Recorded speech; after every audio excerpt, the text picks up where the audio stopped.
Did you know that you can now derive concatenated property values in actions without using functions? Hi, I'm Gina, and today I'm going to be walking you through how to use the relatively new feature of being able to populate default values of properties with concatenated values. Before we get started, a quick word from our founder. Discover how Palantir customers unlock more value from Foundry and AIP thanks to our live instructor-led trainings. We are Ontologize, a group of former Palantir engineers who love teaching. We've trained thousands of Palantir users at leading organizations around the world. Unlock the full potential of your Palantir deployment by going to ontologize.com. For quite some time, when you had users creating objects via actions, and you wanted to create some sort of property that was derived from concatenating other properties, you had to do that by functions. Now, you don't, and I'm going to be showing you how in the native Ontology Manager UI.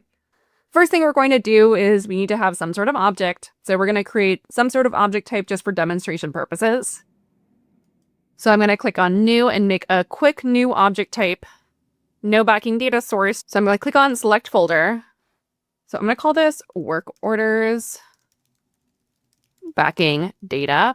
And I'm going to hit Browse, find a project to save this in, save it in my learning project, and hit Save. Great. Now I'm going to hit Next. And I'm going to give this an icon. So I'll give it a hammer. We call this Gina Actions Demo Work Order. And then I'm going to hit Next. So let's be thoughtful when defining these properties. So first we're going to have the ID, and then we'll have a work order type, maybe an equipment name. We'll have the name of the person who submitted it. And then how about a severity? Let's also include a description. Finally, we're also going to have a title. And so this title is meant to be a nice user-friendly description of the object. It's not going to be the whole description. It's kind of like a nice tagline for this object. So it looks nice in Workshop and in action dropdowns and whatnot. So this is going to be the title. The title will be our title. And then we're going to hit Next. And we are going to auto-generate all these actions and click on Create. There we go. There's our object. Here are our actions. Let's go ahead and tweak this action, create Gina Actions Demo Work Order. The magic here happens not in the rules, but in the parameters. You can imagine that the user fills out the form as so. They're describing the type of work order, the equipment name. Maybe they're putting their name for the submitter, the severity, the description. You don't want them to have to write their own title because they're probably not going to do a good job. So instead, we want to concatenate a couple of values that they've entered upstream of the title and concatenate it to make a title. We're going to make that happen in the title property by turning on default values. So you're going to toggle on default values. And normally when you do a default value, you're doing some sort of object parameter property or astatic value.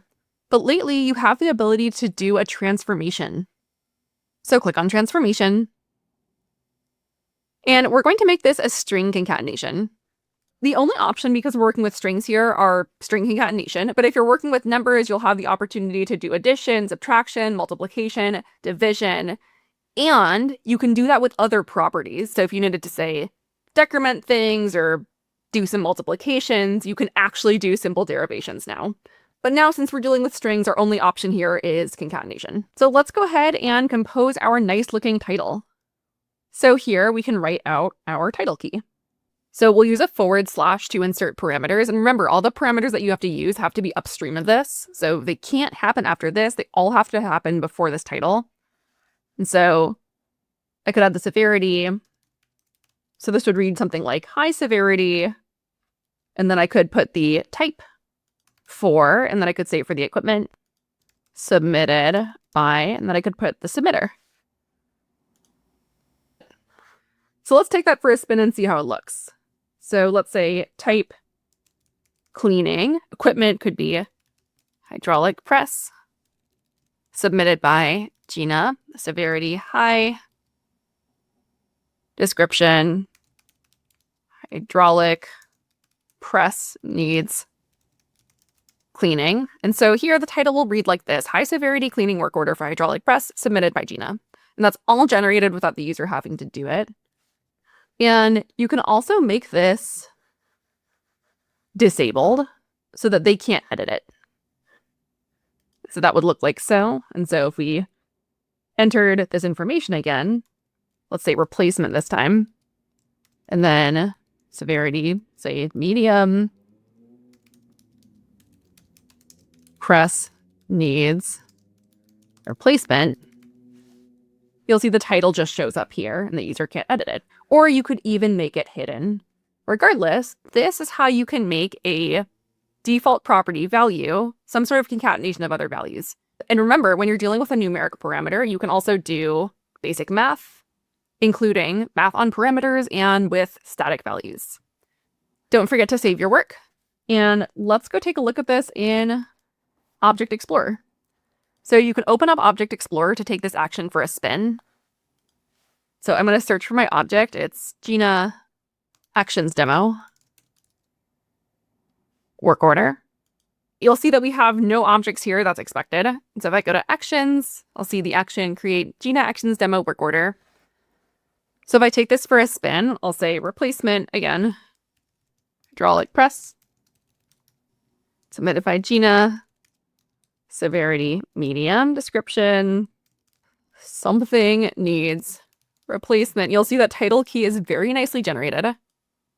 Now the significance of the title key is that that is what shows up in our results, right? That's kind of the headline of the object. So if I click on that one, you'll see that title key shows up here. And so having a nicely composed title key can make things a lot more readable and user-friendly.